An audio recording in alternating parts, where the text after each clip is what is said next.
Welcome to another episode of Real Estate AI Flash, and today I have Michael Wong of Team Wong from Berkshire Hathaway HomeServices, Hawaii. So he's my first guest, and we ought to say aloha today because he's my first guest from Hawaii. Yeah. So welcome to the podcast, Michael. Hey, thanks. Yeah, glad to be here. Yeah. So I'm glad I connected with fan. you on Instagram. I think that's where we sort of started follow each other, and you pinged me or I pinged you. However, we got connected, and I kind of realized that you're doing some stuff with AI, so I wanted to have you on the podcast. So before we kind of dig into some of those concepts, I'd love for the audience that is listening to talk about your journey in how you got to real estate, how you got to today. So just give us your backstory. Sure. So I guess as far as how I got into real estate, I started in real estate marketing in around 2017, 2016, doing like new developments and stuff, like high rises, that helping with the sales process. And then I got licensed in 2017, and I was like a solo agent for a little, but then my mom actually has her own real estate team as well. So after about a year of that, I was like, you know what, I don't need to reinvent the wheel here. So I joined her team and been doing some agent work, but also more recently been switched over to more of the marketing focus. And then I've also kind of always loved media, like photography and videography since high school. So kind of merged that with the kind of the real estate aspect of it around 2018, 2019. Started doing like short form home tour videos, and that kind of took off. So I've just been running with that as well, doing like videography home tours on Instagram and TikTok. So your mom was also in the business before you, or she came after you? No, she was before me. She was before I was born. Oh, Was wow. in the Okay, so she's business. been Yeah. in the industry for a while, and then when you started, we hmm sort of combined and sort of became Team Wong. Yeah, yeah. It was well. She kind of had a team going, but we didn't call it Team Wong, I Okay. guess, until I joined. Okay. Yeah. Nice. And how big is the team? Team, we have 7 people currently. Okay. And your natural skills are you love video, you love marketing, so you've taken on a little bit of the marketing aspect of the team as well, I'm assuming, hmm right? hmm Cool. So what was your first light bulb moment with AI? You remember? Oh, yeah. I mean, gosh, I feel like I've been using like AI upscalers and stuff like that since like kind of like 2020-ish. But then, and then I remember using Jasper Yeah. before ChatGPT, and I was like, whoa, there's something going on here. Yeah. Like they can just write blogs for you. So that was kind of the first initial little spark. But then the real light bulb, I think, was GPT 3.5 coming out, Yeah. and it was like, whoa, this thing can do. You can talk to it about anything, and it's so knowledgeable. And I mean, it wasn't that knowledgeable at the time, but it was impressive still. Yeah. Yeah. So cool. So I one of the reasons I wanted to have you on the podcast was you're obviously a real estate agent on a team. You're also doing marketing. You have a passion for video. AI can touch all of those things, and I want to kind of bring out the things that you're leveraging AI for that would help our listening audience. And majority of our listeners are real estate agents in various stages of their careers. Some of them are broker owners. Some of them are team leaders, like your mom. So talk to me about the specific use cases, and we can kind of dig into a little bit of that. Sure. Gosh, yeah, there's so many. Yeah. Trying to think where it's best to start. I think while we're talking about like video and stuff, I think one of the more fun things lately has been like the video generation side of things. Higgs Field is one of the kind of more easy to use ones that have a bunch of cool features where you can create these like different like explosions or like earth zooms or different transitions or just effects that can be used on social media to like grab people's attention or like kind of portray more of like a storytelling element. Mhm. I've been seeing it used a handful here and there, but I think there's still a lot of potential there for Oh people yeah. to really Just to tell their not to stories. interrupt, but I just got and we're recording this obviously in this in the middle of August here, but the Higgs Field got an update recently that I've heard about where you can go from like an image to a video generation with the effects that you're talking about. I have to catch up. I bookmarked that just recently, like literally a couple of days Yeah, ago. Yeah. So No, to yeah. your point, yeah, for sure. So, and then we'll put a link to all the tools that Michael's mentions in the show notes, so you can kind of check them out, their websites, etc. So Higgs Field. So keep going. Sorry, didn't mean to interrupt. Just want to. No, yeah. I guess along those lines too, one of the cool things with like new development projects, Yeah. a lot of times you'll get like the rendering, or you'll see like some mid construction. Um, you get some video of it like while it still has framing and stuff. I've seen some really cool stuff, and I've done a couple where you can kind of like you do a transition where it looks like it like kind of build itself out. So it helps the buyer or the client get an idea of like what it'll look like in this really dynamic way that will catch their attention on social media, or just even using still renderings and then kind of just adding a video element to it so it looks like it's panning in, and you can edit into your video with more if that's not so static, so that's been a fun one lately. Yeah. So, are you guys into a lot of new developments? Do you do a lot of Somewhat, yeah. We have a kind of our like one sector for new developments, and then one with more of resale? the tradition, yeah, Yeah, resale. resale. Yeah. So clearly there's an application for video AI tools in marketing at home, new construction, or residential, in promoting those properties to the consumer. So, any other specific video AI tools you're using as part of the marketing of properties, or anything else you're doing in real estate? I kind of dabble with all of them. Runway, Kling. Sometimes I'll just test each one to see which one has the best results for each use case Yeah. as I'm doing it. Yeah. But let's focus on Michael's tried and true AI tools that's going to solve a business problem or an outcome. And Higgs Field is one of them for you. Is that fair to say? Yeah, Higgs Field. yeah, I Okay. would say that's the one I've been using most recently. Okay. Cool. And so let's dig into any other AI tools that are part and parcel of your AI stack, if you will. Yeah. So I guess I can talk about my prompt library that Yeah. I've threw Yeah. together. So I took my little stab at vibe coding and tried to create a little website. For myself, I wanted to just house all these prompts that I've been either coming across, thinking of, creating, and I was like, oh, what better way to kind of put that all together just to make a website, share it with everyone. So I've got a bunch of different prompts on here, and gosh, I mean, I could go into details about Just all of share. Yeah, them. let's do this. Just share one or two prompts you have in your library. I know you sent me the link. I think it's like prompts.fun or something like that, right? The link. We'll put that link in the show notes so they can go see the prompts you have, the whole list. But let's and that's a vibe coding site you built for your prompt library. Is that correct? Did you use Correct. Lovable for it? No, I used like GenSpark. GenSpark. Oh yeah, I love GenSpark. Man, that's like agentic browsers.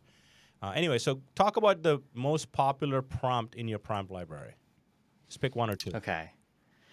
I guess okay. I think this one was pretty quick, but it's finding the ideal prompt like persona. Mm. So I just pretty much says find the best expert to answer your specific question. Oh wait, that's the description of it. It's identify the most suitable expert archetype, best fit advisor persona to address the situation below, and help me create an optimized prompt to ask them that question. So I just put that in, and I just like audio record, brain dump my idea, and then it basically comes up with a super great prompt with the most specified expert and all of that. And then I can that goes a long way. Just throwing your idea with that prompt in there really refines it a long way. Yeah, and building comprehensive prompts from basic ones with your idea is what that prompt does for you, right? That's really what you're doing there. Okay, cool. And we'll put a link to in the show notes for all the prompts that Michael's talking about and that he wipe coded the website as well, all done through AI for AI. But all right, so beyond the prompts, I mean, video. You talked about video. How about any content generation stuff that you're doing? Yeah, let's see. Content gen. Oh, this is one I think I picked up from one of your sessions, using calling into custom GPTs Yeah. into your workflow. So I've kind of pulled like the transcripts from a YouTube video that is like, oh, I want to make a short form content of this YouTube video. Pull the transcript in, and then I have a GPT for viral hooks. I have one for script writing, short form.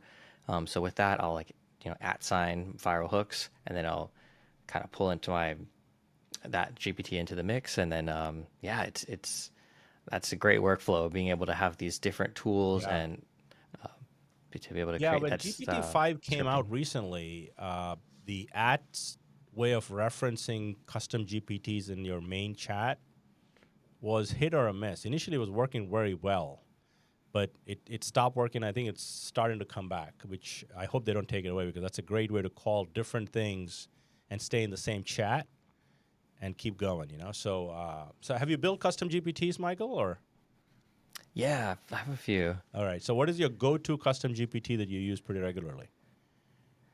Um, Gosh, they dabble in all of them. I think the one for creating uh, listing descriptions, as generic as that is, that one gets the pretty heavy Yeah, because usage. if you're an active agent, you're gonna write descriptions, and you're not. Most people aren't good at it, right? So AI can help you there for sure. So listing descriptions, yes. Anything else? You want to throw a couple more in there?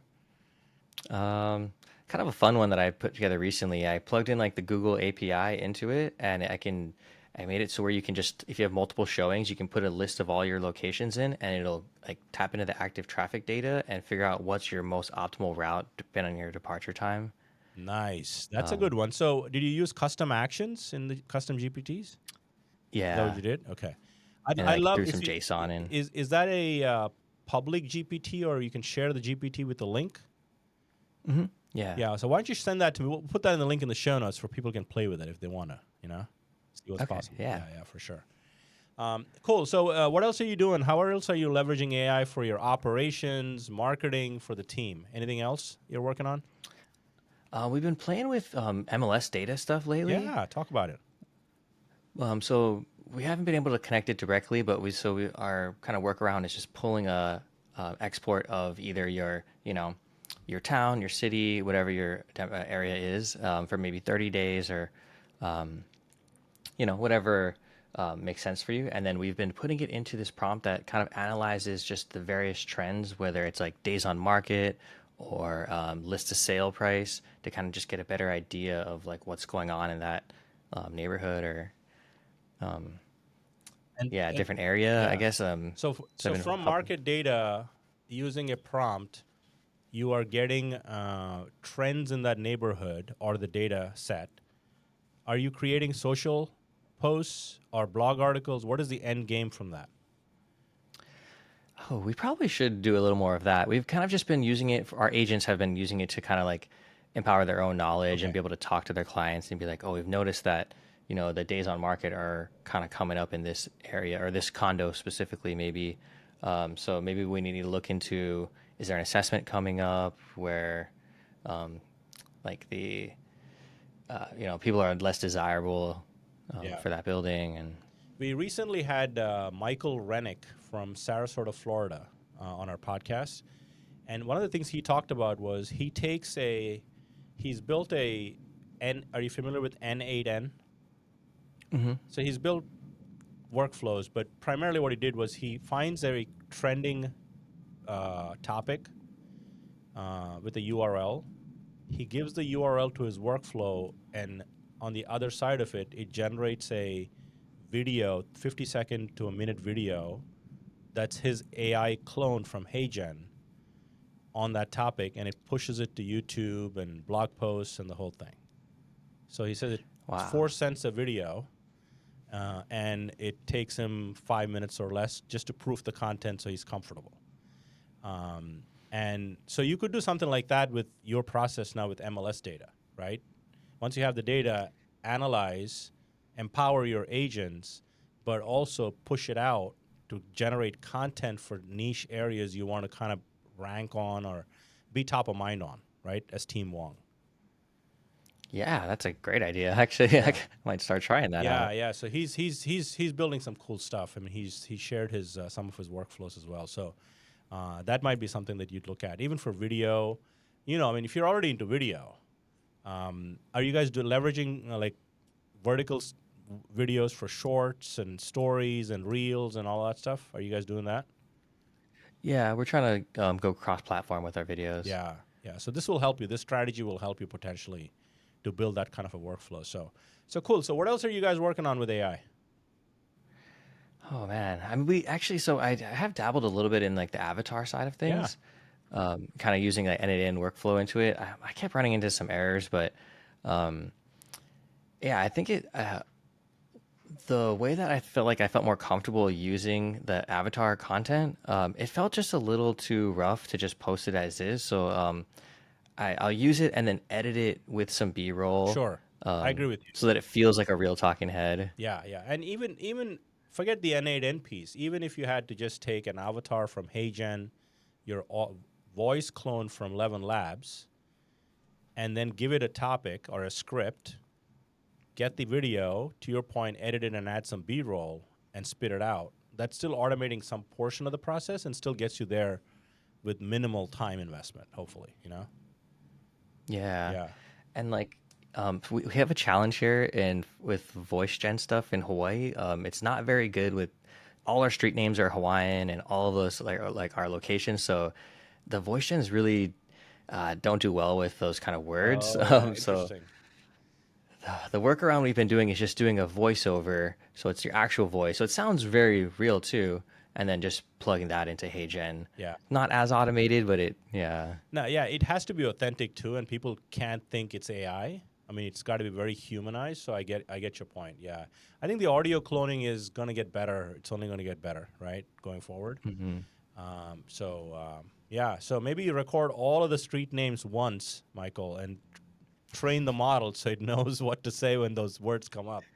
But that's interesting. What else are you guys doing with AI? Oh, well, let's see. Um, hmm. More. Yeah, it's got some custom GPTs. Oh, my broker Kalama actually made this one. He made it for home inspections. Yeah. So you throw your home inspection report into the custom GPT, and it goes through and kind of reads, the different things that need addressing and repairs. So and it's designed to come up with specific verbiage that's for repair requests. Oh, nice. So it Um, sort of catches out. It helps the agent call out certain things in the report that they need to pay attention quickly. Yeah, and then like if you're gonna ask for a repair request of any sort, sometimes phrasing it is a little bit challenging. Like thinking of how, especially if you're not very technical in like the, Words, yeah, yeah. yeah. So it's been really helpful just for some of our agents. One was just using it yesterday, and then he was able to just throw it in there. I mean, of course, you want to read through it and all that, Yeah. but he was just having a hard time phrasing how he wanted to ask, to get these things changed, and it just kind of spit out a well worded uh, response. Yeah, nice, nice. That's good. So, yeah, I mean, look, I think your creativity is the only limitation you have with AI, right? Where can you use it? You just have to have these, from the time you started using Jasper first, you started on this journey. So, your tech stack, we talked about Higgs Field. I'm assuming you're a paid subscriber to ChatGPT. Hmm. What are the other AI tools that are, I'm not talking about experimentation, which we all sort of go in and out, but ones you pay for every month for several months you've been doing that. Give me your tech stack, Mike. Let's see, which ones have I been constantly using? Um, I, I mean, I was using Claude a lot until GPT-5 came out, Yeah. but similar use cases. Um, I was using some of the AI image gen stuff too that I was paying for. Which one? But I, MidJourney? I bounce around for those. MidJourney? MidJourney, yeah, yeah, Yeah. definitely play with some MidJourney. I haven't used MidJourney too professionally Yeah. yet, though. Yeah. Like, It takes a little doing though. MidJourney, you need to understand how to get the best out of MidJourney. It is a skill, just like prompting and all of that. So there's a whole text to image prompting that framework with MidJourney that people have to kind of get a hold of before you can get some really good outputs. But yeah. Oh, yeah. I have another thought. I guess it's kind of AI related Yeah. or AI. I mean, I came across this from Jason Yeah. Pantana, but it's like answer engine optimization. Yeah. Like AEO versus SEO. So like getting your website and your content optimized so that when people do searches now more often in an AI versus in like just web or Google search, that you'll kind of populate to the top. Yeah. What are specific strategies you're implementing to show up in search AI search results? So the thing I've been hearing a lot about is structured data. Yeah. I think that it responds well to that. So things that are like in listicles and stuff like that. Like as far as ranking for like best agent in this area, I think Fast Expert is the one that it tends to reference most often. Yeah. So I think there's a couple of stages of ranking for AI search results. One, you got to make sure that the data you have out there, AI engines can read easily. Like I've heard it can get to a Google My Business page, but it doesn't know how many reviews you have. Right. So I published a bio visibility optimizer, GPT, in the GPT store Oh, that basically interviews the agent, asks them for the URL, rewrites the bio, also tells them about Fast Expert. So it generates, like, for example, if you have 40 reviews on Google, 30 on Zillow, it writes a review saying Michael has over 70 plus positive reviews online. Kind of combines all of your reviews and gives you a bio, a short form bio, mid range bio, and a long form bio that you can use on all online platforms. So you send the right signals to AI when it actually crawls these sites. That's, I think, just foundation. It's not going to move the needle. It's going to increase your chances, obviously. The next step to that is I think people need to publish content that tackle customer questions, right? Who is the top agent in Naples dealing with, or Hawaii dealing with $1 million properties, waterfront, right? And I think answering those consumer questions can be in listicles and bullet forms and things of that nature, blog posts. I think blogging is going to come back in a major way. yeah. Yeah, so I think so. because I've been doing more blogging yeah, myself. so I think blogging is going to come back, and if you can kind of build these N8N workflows that take trending topics and put out blogs, social posts, videos, I think they'll be, and then they're trendy, they're on point. I think that's the long strategy to win in AI search once you've done the foundation. But yeah, you should check out that agent bio visibility optimizer GPT. It's in the GPT store under my name. So if you're listening, Okay, yeah, I definitely want to check that we'll out. put a link as well direct to the GPT, but it's in the store. So cool. So I have a couple of questions. Anything else you want to add, Mike, before we get to the last two questions? Oh, no, yeah, just Yeah, no, we excited to be got able to talk we about could keep AI. talking about AI for a long time for sure. So, you've been in real estate for now close to 8 years, right? 2017. What was the one advice you'd give your younger self? I think coming from more of the marketing perspective, I think one of the big mistakes I made is that I don't think I established my personal brand as strong as I could have, and making multiple Instagram accounts, I think was a huge mistake. Oh yeah. I think if I kind of consolidated all of that, all of my efforts would have gone to one place, and so that's the advice I would give to my younger self for sure. And also to make sure when you refine your craft always, and make sure you're making improvements, but not to get too hung up on like perfection Yeah. of everything. Perfection is the enemy of progress, for sure. So Yeah, the great, truth. great takeaways there. So, are you a book or a podcast person, Michael? A little bit of both. If I Okay, do books, though, they're usually audiobooks. audiobooks, yeah, audibles, yeah. So pick either or both, whatever. Is there one audiobook or podcast that's been very instrumental in shaping you? This one called "Steal Like an Artist" by Blake Hansen. Oh wow, Um, I, haven't I heard of it. think that was very influential in the sense of just opening up creativity Mm. and thinking how to think, like think like other people, but also differently. So the title is Steal, Steal, like an artist. Yeah. Yeah. Okay. Cool. We'll put a link in the show notes. And the author is? Blake Hansen. Blake Hansen. Nice. All right. Well, Michael, this has been fun. We'll put all the links to what Michael talked about, the tools, etc., to the link to the show notes, and hopefully I'll see you in Nashville, Michael. Yes, sir. Yeah. Excited. Thanks for hopping on, and hope all is well with Team Wong. And say hi to your mom, and look forward to connecting with you soon. Sounds good. Thanks for having me. Yep. Thank you, Mike. All right. Take care, Rajeev. Bye bye.